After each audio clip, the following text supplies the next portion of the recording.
এই যে আমরা এখন কর্ণফুলী টানেলের ভিতরে প্রবেশ করব।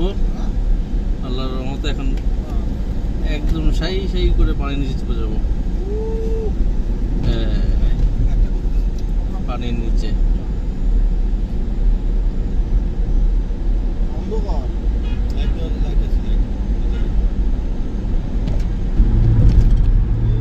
আমরা সিংহের গুহায়।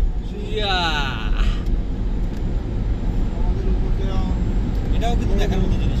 হ্যাঁ রাইট, এটাও একটা পর্যটন জিনিস। আমাদের উপরে সব পানি, উপরে সাগর, থেকে মানুষ এটা দেখার জন্য অনেকেই আসে।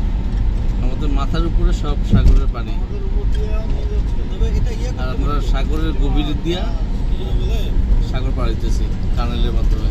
আর একটু বেশি টাকা খরচ করলে উপরে ঢালাই না দিয়ে গ্লাস দিতে করতে, বাইরে দিয়ে যেরকম করে উপরে সমুদ্রের তল দেখা যায়। আমরা নদীর তল দেখলাম। বাংলাদেশে একমাত্র টানেল। এখানে কাম করতে হয় না?